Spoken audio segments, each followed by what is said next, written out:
사랑하는 자여 내 영혼이 잘된 같이 내가 범사에 잘되고 강건하기를 나간 구하네. 사랑하는 자여 내 영혼이 잘된 같이 내가 범사에 잘되고 강건하기를 나간 구하노라.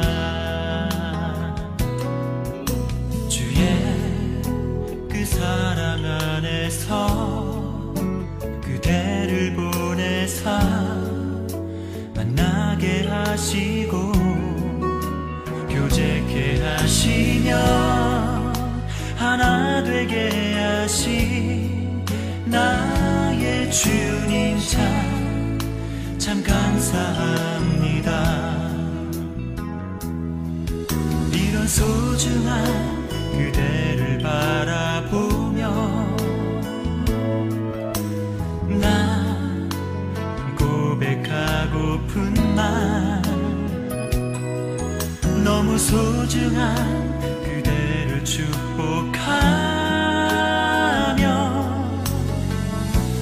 이렇게 고백합니다.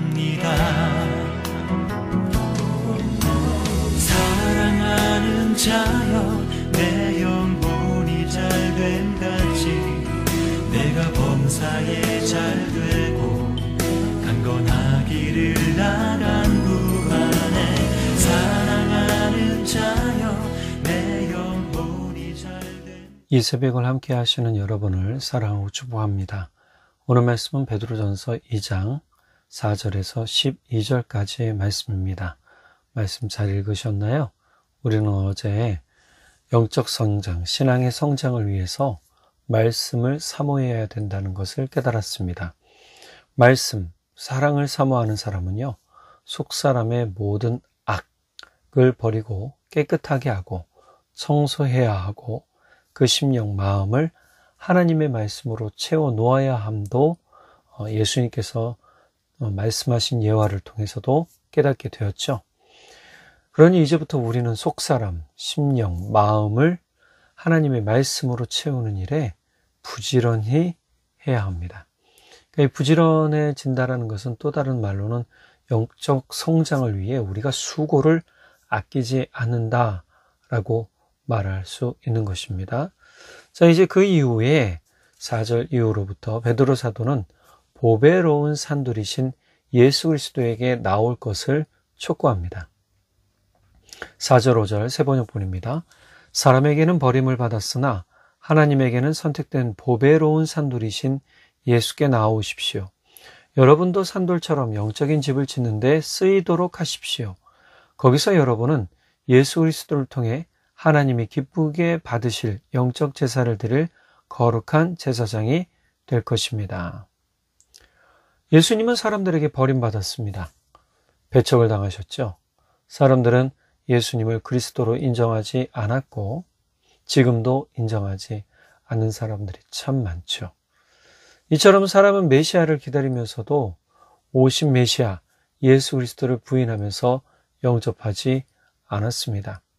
그러나 실상 예수님은 그리스도로서 하나님께 선택되신 보배로운 산돌이라고 베드로 사도는 말하고 있어요. 산돌은 영적인 집을 짓는데 쓰입니다. 5절에 보면 베드로 사도 뭐라고 그럽니까? 여러분도 산돌처럼 영적인 집을 짓는데 쓰이도록 하십시오. 우리의 삶이 영적인 집을 짓는데 쓰임 받는다면 얼마나 영광스러운 일일까요? 산돌이신 예수 그리스도는 사람의 눈에 보이지 않는 집을 세우시는 분입니다. 신령한 집의 기초가 되시는 분이죠. 그래서 모퉁이돌이라고 이후에 나옵니다. 이미 우리가 하나님의 성전, 영적인 집인 것을 바울 사도의 말을 통해서 우리가 알고 있습니다. 고린도전서 3장 16절 17절 세 번역본에 보면 여러분은 하나님의 성전이며 하나님의 성령이 여러분 안에 거하신다는 것을 알지 못합니까? 누구든지 하나님의 성전을 파괴하면 하나님께서도 그 사람을 멸하실 것입니다. 하나님의 성전은 거룩합니다. 여러분은 하나님의 성전입니다. 16절 초반절에 여러분은 하나님의 성전이며 17절 맨 끝에 여러분은 하나님의 성전입니다. 그러니까 이 성전이란 말은 신령한 집, 거룩한 집을 뜻하는 것이죠. 신령하고 거룩한 집을 세워가는데 꼭 필요한 것이 무엇이냐? 산돌이신 예수 그리스도 위에 세워져야 한다는 것이죠. 자, 이 성전, 영적인 집은요, 하나님께서 세우시는 집이고, 이 집의 제사장은 바로 우리임을 베드로 사도는 이야기해주고 있어요. 그러니까 베드로 사도가 5절 후반절에 보면 하나님께서 기쁘게 받으실 신령한 제사를 드리는 거룩한 제사장이 되십니다 라고 얘기해주죠. 우리 삶에서 거룩한 제사장인 예수님을 본받아 살면 우리도 뭐예요? 신령한 집에, 거룩한 집에 제사장이 된다고 그래요. 이렇게 영적인 집을 세움에 있어서 모퉁이 돌이며 산돌이신 예수 그리스도를 주축으로 집이 세워질 때 그 집은 튼튼하고 무너지지 않는 집이 됩니다. 믿는 사람들에게 이 돌은 믿는 사람들인 여러분에게 귀한 것이라고 이야기하고 있고, 그러나 모퉁이 돌이며 산돌이신 예수 그리스도를 믿지 않는 사람들에게는 걸리는 돌과 넘어지는 돌이 된다. 넘어지는 바위가 된다라고 말했어요. 그 이유에 대해서 8절 후반절에 이렇게 말하고 있습니다. 그들이 걸려서 넘어지는 것은 말씀을 순종하지 않기 때문이며 또한 그렇게 되도록 정해 놓으셨기 때문입니다. 말씀을 받아들이지 않는 사람들에 대해서는 그들이 말씀에 순종하지 않는 이유. 우리가 그들이 걸려 넘어져요. 뭐예요? 산돌이신 예수 그리스도, 모퉁이 돌이신 예수 그리스도에게 걸려 넘어지는 이유는 말씀에 순종하지 않기 때문이고, 또 하나님께서 그들의 마음을 강팍하게 하셔서 돌처럼 마음이 굳게 해서 하나님의 말씀을 그들이 거부하게 했다라는 표현도 되는 것이죠. 이렇게 하나님의 말씀을 거부하고 하나님의 말씀에 순종하지 않으면 결국 걸려 넘어지게 됩니다. 복의 말씀임에도 불구하고 이 말씀을 왜곡되이 듣거나 또는 거부함으로 말미암아 신령한 집으로 세워질 수 없을 뿐더러 생명의 말씀 가운데 서지도 못하게 되고 구원의 은혜를 경험하지도 못하게 되는 것이죠. 예수 그리스도를 믿지 않는 사람들은 거룩한 집, 신령한 집으로 세워질 수가 없습니다. 그리고 믿더라도 말씀을 자의적으로 해석함으로 잘못된 길을 갈 수도 있게 되겠죠. 예수 그리스도를 구주로 영접하는 사람, 믿는 사람이 바로 신령한 집으로 세워지게 됩니다. 이 신령한 집은 우리가 세우는 게 아니죠. 바로 하나님께서 예수 그리스도라는 반석 위에 세우시는 겁니다. 오늘 말씀에도 이게 핵심인 거예요. 산돌, 모퉁이돌, 집의 주춧돌. 이게 뭐죠? 반석 위에 세워진 집을 이야기하는 것이죠.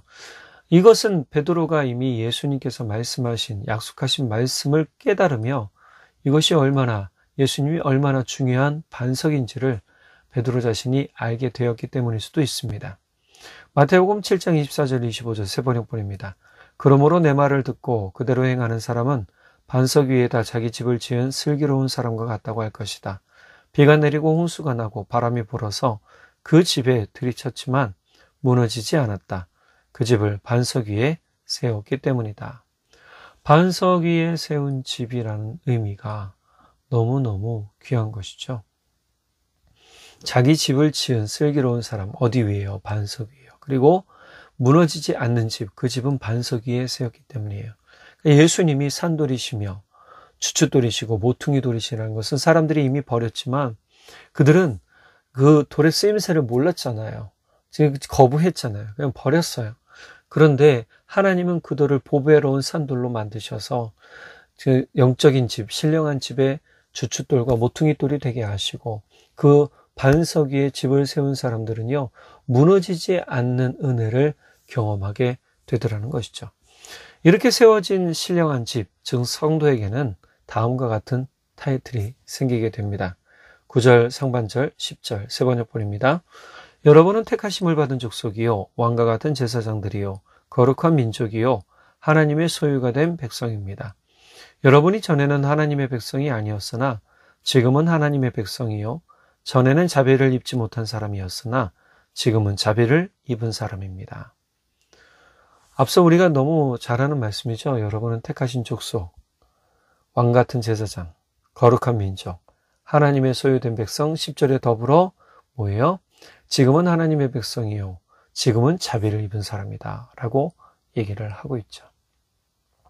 이 말씀의 본뜻을 자세히 본다면 우리 신령한 집을 세워가는 사람들에게는 타이틀과 책임이 주어지는 거예요.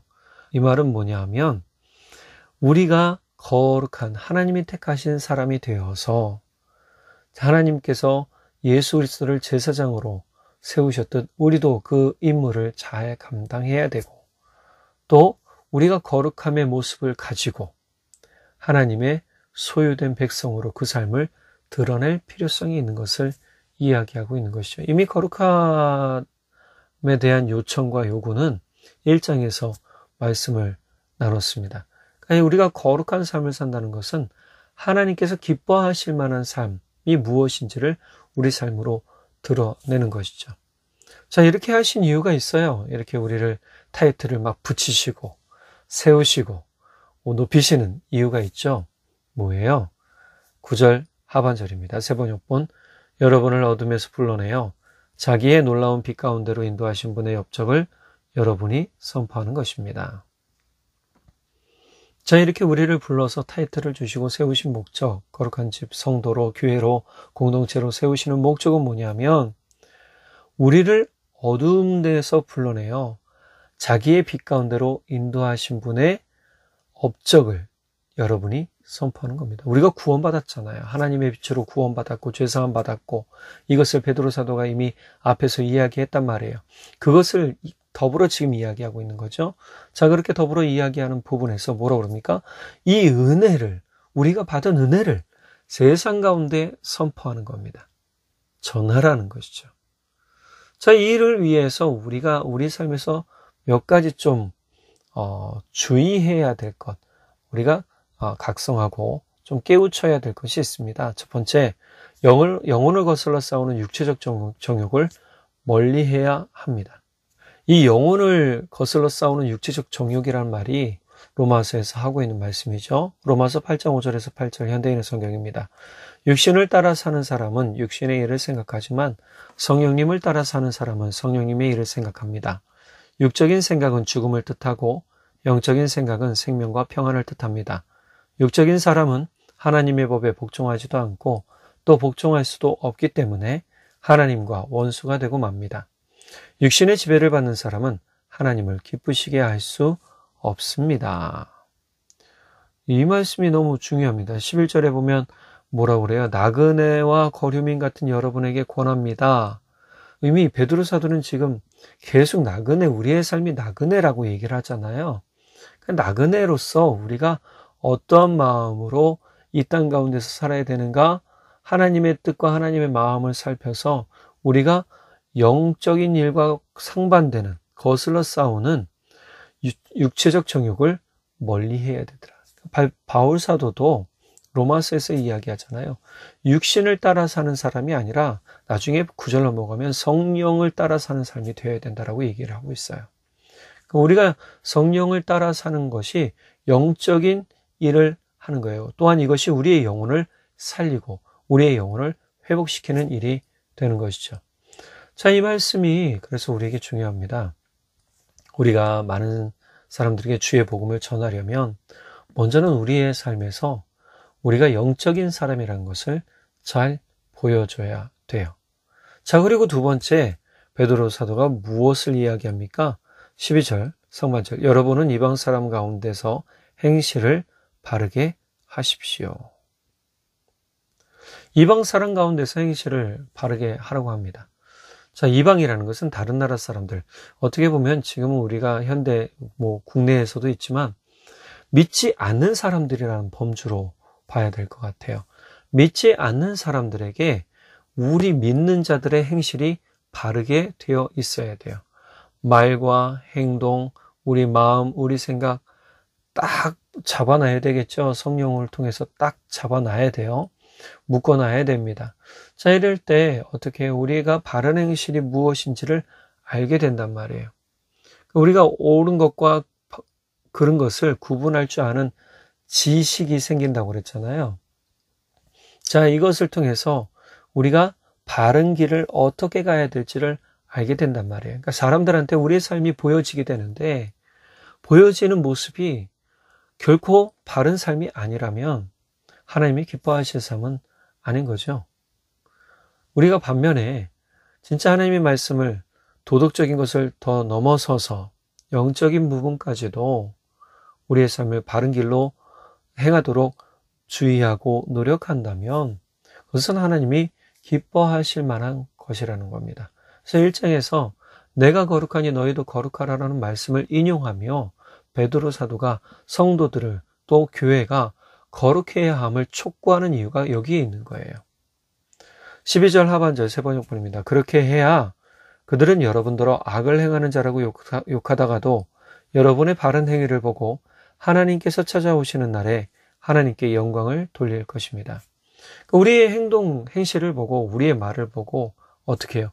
사람들이 저 사람들 이상해 하다가도 마음을 돌이켜 복음 안에 들어올 수 있게 되고 그것이 하나님께 영광이 된다라고 지금 이야기해 주는 것이죠.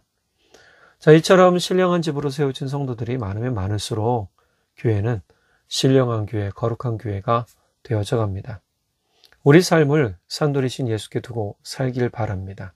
그리고 우리 삶이 신령한 집으로 지어지고 또 우리가 함께 모여 거룩한 교회를 세워가서 세상 가운데 예수의 빛을 또 예수의 은혜를 전하는 생명의 일을 우리가 잘 감당하는 소망이 있기를 간절히 또 간구하고 바랍니다.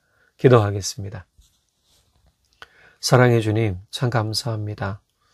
우리의 삶이 예수 믿는 향기가 나야 되는데 그렇지 못할 때가 참 많아서 부끄럽습니다.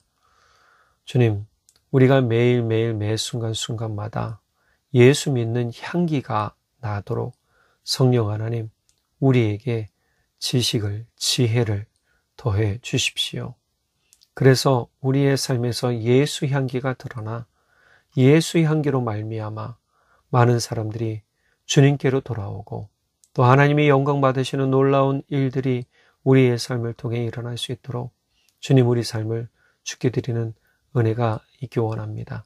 주님, 우리 삶 가운데 역사해 주시고 우리로 예수 향기 나는 사람들 되도록 주님 만져주시고 다듬어 주시고 주님께서 함께해 주십시오. 우리의 지식과 지혜가 부족해도 우리가 주님 앞에 나가면 후히 주시고 꾸짖지 않으시는 주님 앞에 주님의 이름으로, 예수님의 이름으로 간절히 기도드립니다. 아멘. 여러분, 우리가 때로 쉽게 변하지 않는다는 거 알지만 그래도 예수 믿는 향기가 나는 삶을 사는 우리 모두가 되기를 간절히 바랍니다. 사랑하고 축복합니다. 사랑하는 자여, 내 영혼이 잘된 같이 내가 범사에 잘되고 강건하기를 나간 구하네. 사랑하는 자여, 내 영혼이 잘된 같이 내가 범사에 잘되고 강건하기를 나간 구하노라. 주의 그 사랑 안에서 그대를 보내사 만나게 하시